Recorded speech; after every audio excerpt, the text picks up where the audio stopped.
For years I kept quiet while they tore my life apart piece by piece. I thought silence would protect me. Now I know the truth, and once you hear it you'll understand why I can't sleep anymore.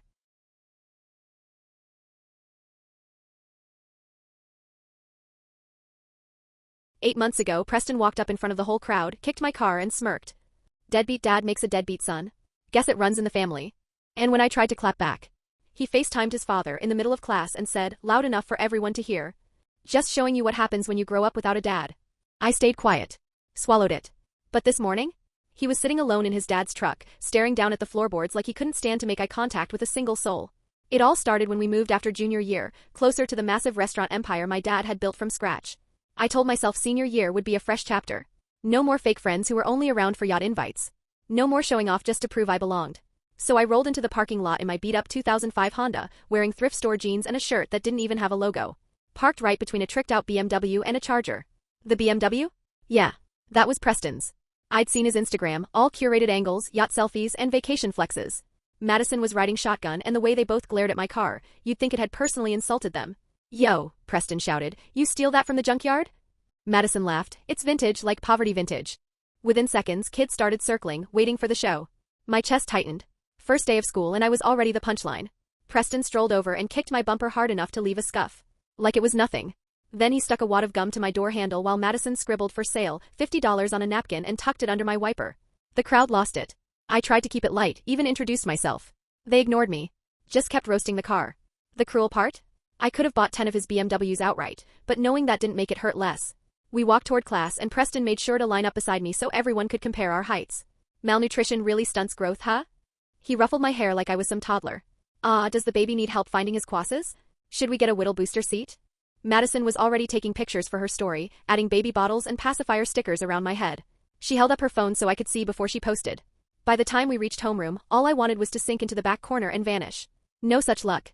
Someone brought up homecoming plans. "LOL, who'd date him?" Madison called out. Preston pointed toward the lot. "That car alone is birth control." Laughter everywhere. Even the sub, who was half watching Instagram reels, cracked a smile. Then Madison whipped out her phone, showing me her DMs full of guys who looked like they'd walked straight out of a fashion campaign. "Maybe try an anime convention," she said, all fake sympathy. "They've got girls with lower standards. You'd fit right in." My stomach twisted. The message was loud and clear. I was in a whole different universe from what girls actually wanted. When she spotted my brown paper lunch bag, she didn't miss a beat. Did your single mommy pack that?" "Both my parents are together," I said, but she kept going. "Let me guess, Dad left to get the milk and never came back?" She reached into my bag without asking, held up my sandwich like it was evidence. White bread and peanut butter. Not even name brand. Then, I kid you not, she dropped a few coins on my desk. "For groceries," she said, grinning. Preston slid me a cafeteria free lunch application. I bit down hard enough to taste blood. She started straightening my collar for more pictures, this time with crying laugh emojis over my sandwich. "This is so sad. Should we start a meal fund too?" That's when the sub finally decided to teach and mumbled something about a group project on family businesses. Preston's eyes lit up like Christmas. "Oh, perfect for you," he said, dripping sarcasm. Madison leaned in. "Wait, what does your dad do again?" "Oh right, he doesn't." I stared at the ceiling, just trying to hang on when Preston's phone rang. He picked up on FaceTime, and of course it was his dad. "Hey Dad," Preston said, turning the camera toward me. "Just showing you what happens without a father figure." His dad sounded confused, asked what he meant. "Nothing, Dad. Just glad you didn't abandon us like some dads." Madison started reading stats off her phone about fatherless homes and poverty rates, staring right at me the whole time. And then the line Preston had used months ago. "Deadbeat dad makes a deadbeat son. It's genetics." It hit like a punch to the ribs. My dad, the man who built everything we had from nothing, being called a deadbeat by kids who'd never worked a day in their lives. When the final bell rang, I bolted for the parking lot. And of course, my Honda decided not to start. Preston and Madison came running with their phones up, already recording. "Need a jump?" Preston grinned. "Or a tow truck?" Madison added. I brushed past them and ducked into the bathroom, texting my dad to come get me. When I came back out, there it was. A matte black Bugatti Chiron idling at the curb. Preston and Madison froze mid-scroll. My dad stepped out, calm as ever. "Son, have you met your lovely classmates? They were just telling me about your group project." Madison's face drained of color. Preston looked like someone had pulled the plug on his confidence. They stammered, mumbled something about not meaning it. But Dad said nothing. Just looked between them, then at me. Students poured out of the building, phones came out, and suddenly, all the attention was on the Bugatti. My dad spotted the scuff on my Honda, traced it with his finger, then glanced down at Preston's shoes. That was enough. Preston's face cycled through white, red, and purple. He tried to retreat toward his BMW, but the crowd boxed him in. Madison's hot pink jacket made her impossible to hide. Dad opened the Bugatti's door for me, and I slid into leather that smelled like it had been handcrafted in Italy by someone who'd never heard the word budget. As we pulled away, the crowd parted like the Red Sea. I caught one last look in the rearview, Preston kicking his own BMW's tire, Madison fumbling her phone until it hit the asphalt and shattered. The engine roared and we were gone. When we got home, Dad didn't give me the talk. No lecture. No disappointment. Just a quiet, "Want to talk about it?" I shook my head and went straight to my room. My phone buzzed nonstop, friend requests, messages from classmates who'd ignored me yesterday suddenly acting like we were best friends. That night, I lay in bed staring at the ceiling. Couldn't sleep. Every time I closed my eyes, I saw Preston's face when he realized who my dad was. Part of me, yeah, it felt good. But another part? It knew people like Preston and Madison don't just lose. They regroup. They plan. Next morning, I checked social media. Madison's story was gone, but the internet never forgets. Screenshots were everywhere. Someone had even made a meme comparing Preston's BMW to my dad's Bugatti.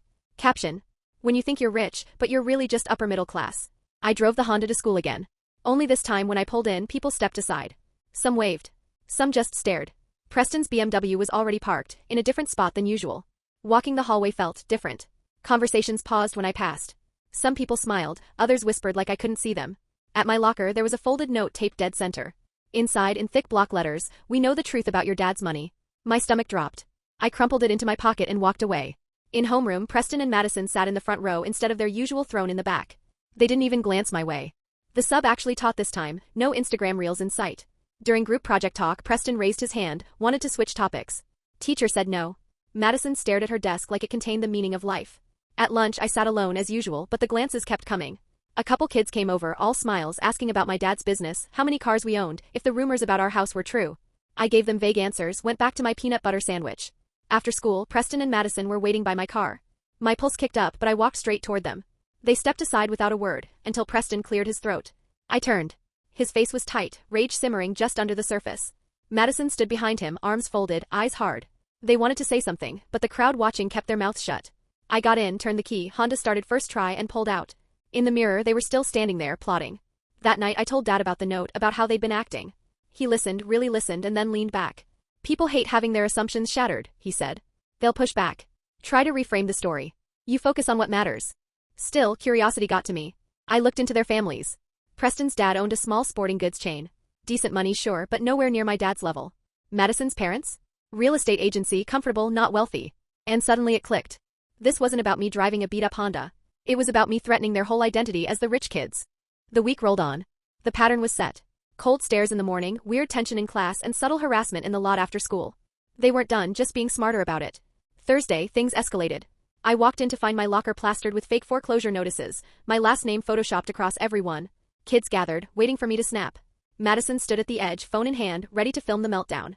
Instead, I peeled each one off slowly, folded them, and slid them into my backpack. Evidence. The crowd faded when I didn't give them a show. Chemistry class, Preston accidentally knocked over a beaker of foul-smelling solution near my desk.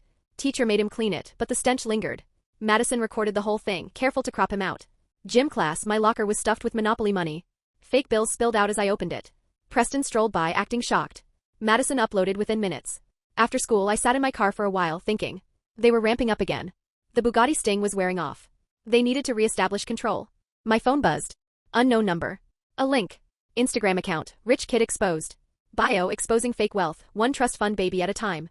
First post, a blurry photo of my dad's Bugatti. Caption, rented. Wait till you see the truth.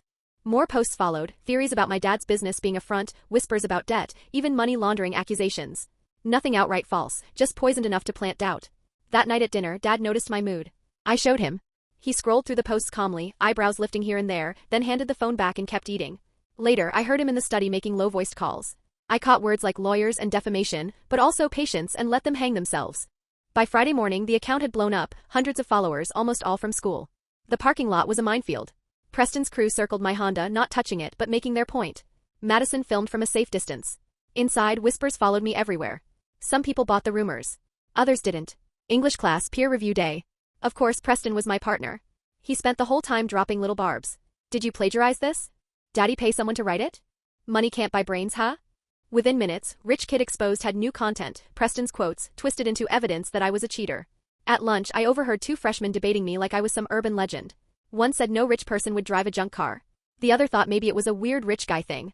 Neither guessed the truth, that I just wanted to be treated like a regular person. By afternoon, someone had scattered fake business cards all over campus, my dad's company logo on one side, fraud investigation hotline on the other with a fake number. Preston found one in front of a teacher, feigning concern. She actually asked me if it was real. By the last bell I was drained.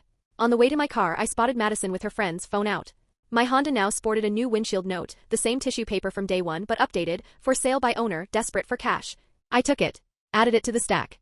Driving home I thought about Dad's advice. They were revealing their character all right. But how long could I just sit here and take it? The weekend didn't bring peace. Rich Kid Exposed went into overdrive, fake employee testimonials, Photoshop documents, even a bad edit of my dad's car being repossessed. Saturday I worked a shift at one of Dad's restaurants. The staff, people who'd known me since I was a kid bussing tables, greeted me like family. It was a reminder, Preston and Madison's version of reality wasn't the reality. Sunday night I made a decision. I wouldn't stoop to their level, but I wouldn't be a sitting duck either. If they wanted to play games, I'd play smarter. The only question was, how do you expose people like them without getting your own hands dirty? Monday morning didn't ease me in, it hit like a punch. Over the weekend, Rich Kid Exposed had dropped a full-blown documentary. Ominous music, dramatic text, slow zooms. It was so over the top it almost felt like satire. But the views?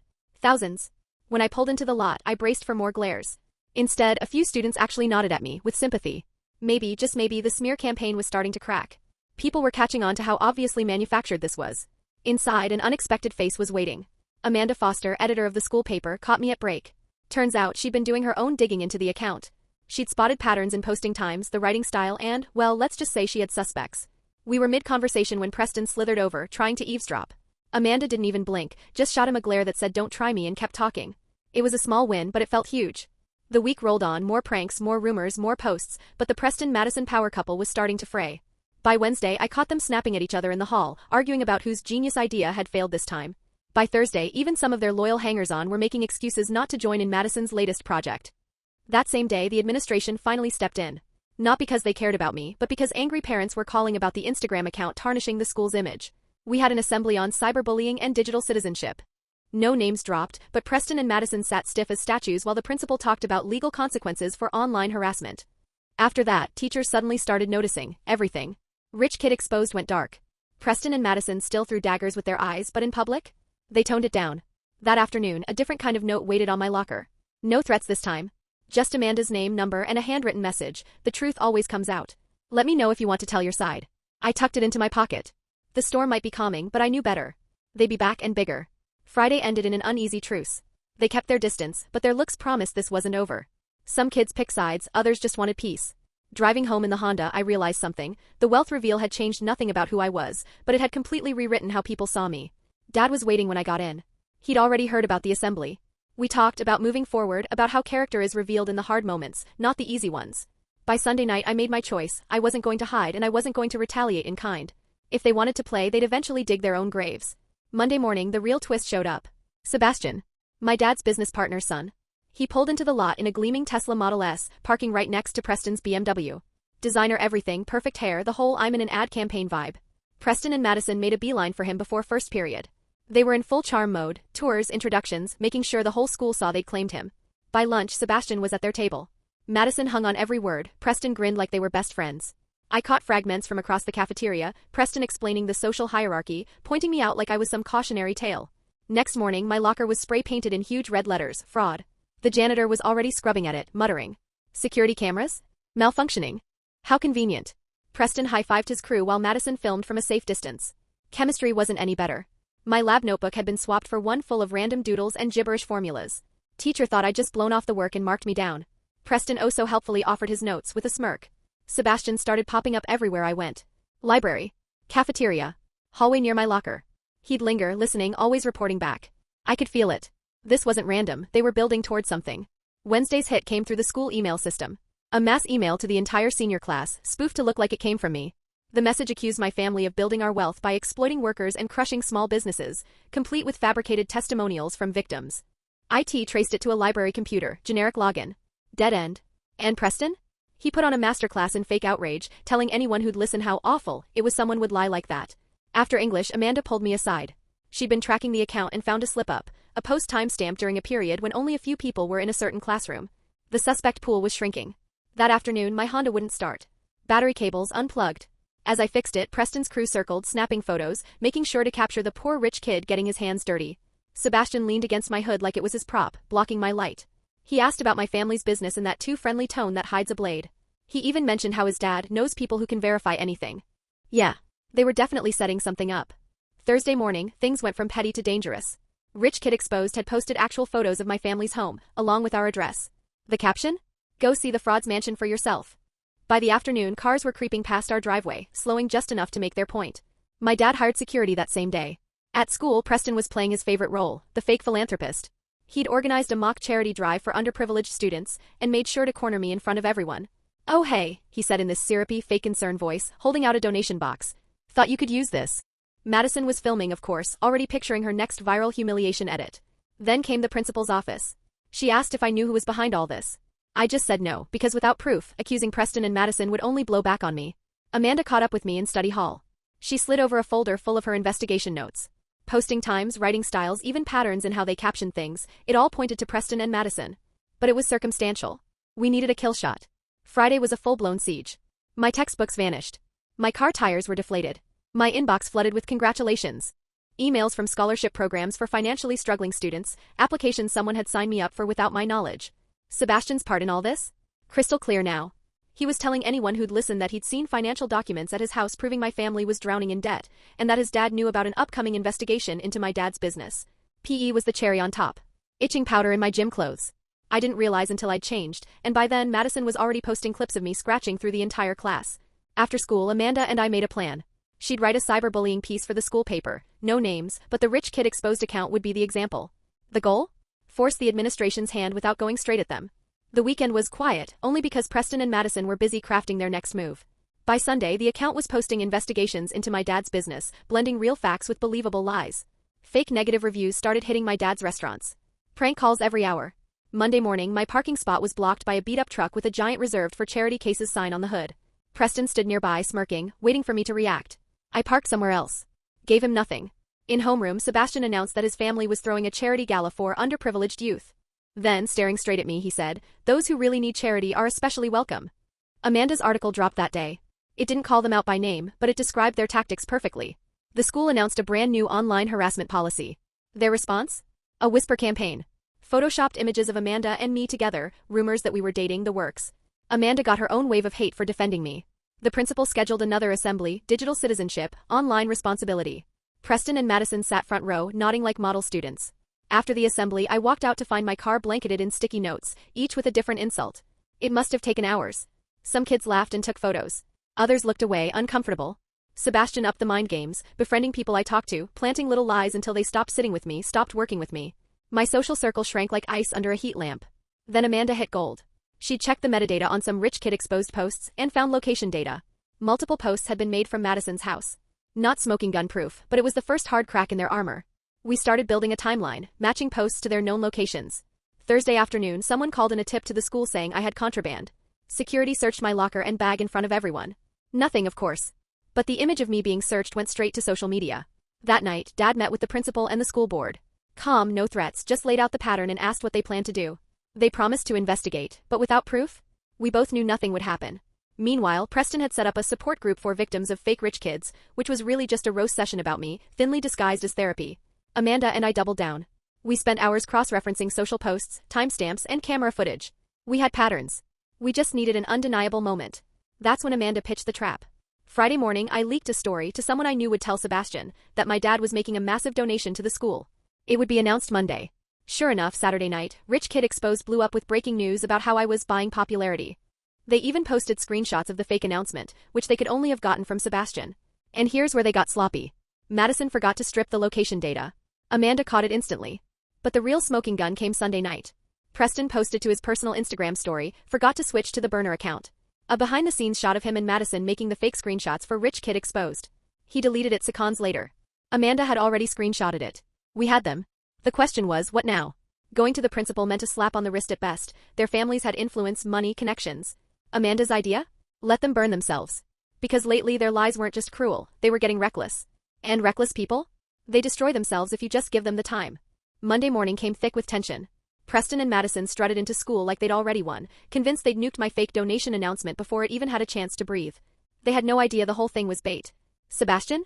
He looked smug too, clearly thinking he'd played a key role in my downfall, completely unaware he was the one who'd been played. During announcements, the principal casually mentioned that the IT department had made progress in tracking the cyberbullying accounts. Preston and Madison exchanged quick glances but stayed calm, still sure their anonymity was airtight.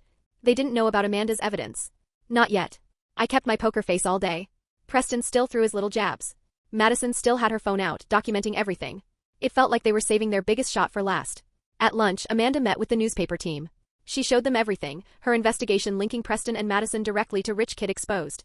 The staff was ready to publish immediately, but Amanda stopped them. The timing had to be perfect.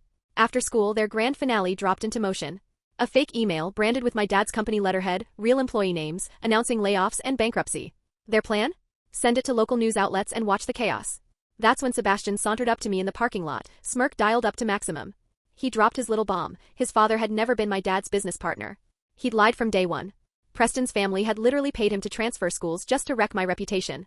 I didn't even flinch. My phone was in my pocket, recording everything.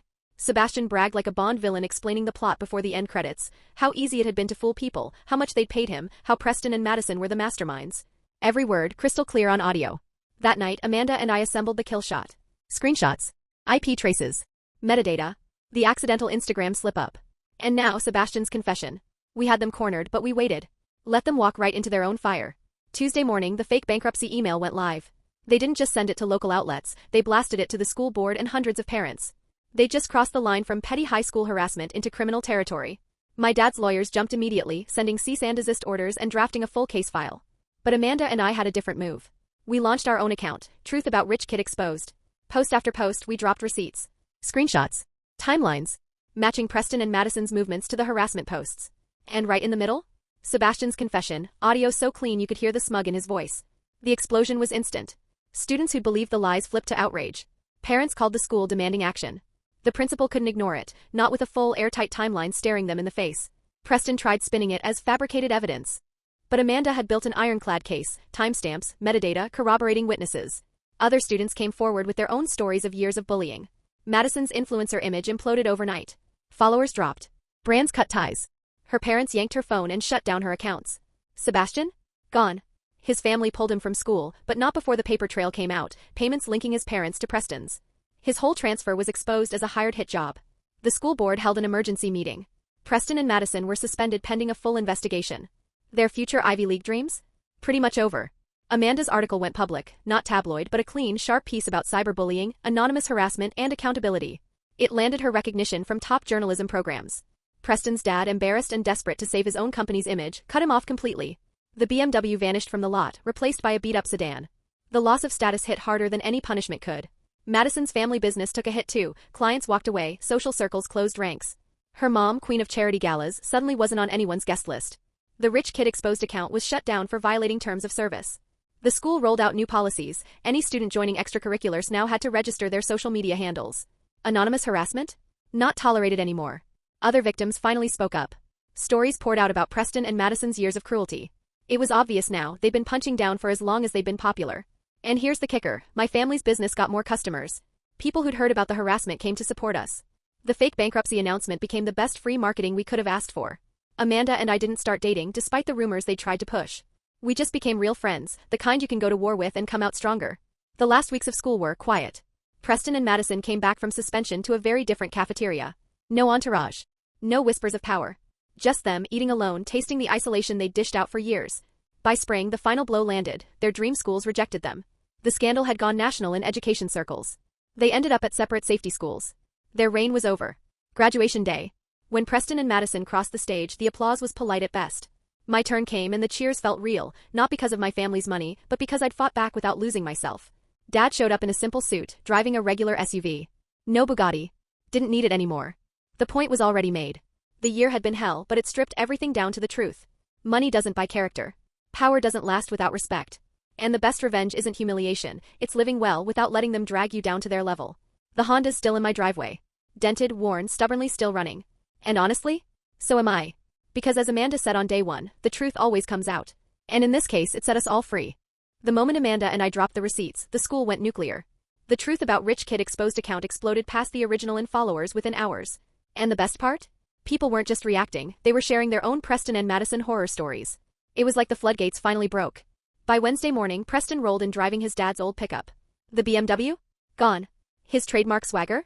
Gone too, replaced by hunched shoulders and eyes fixed on the ground. Madison came in separately, chauffeured by her mom in a minivan.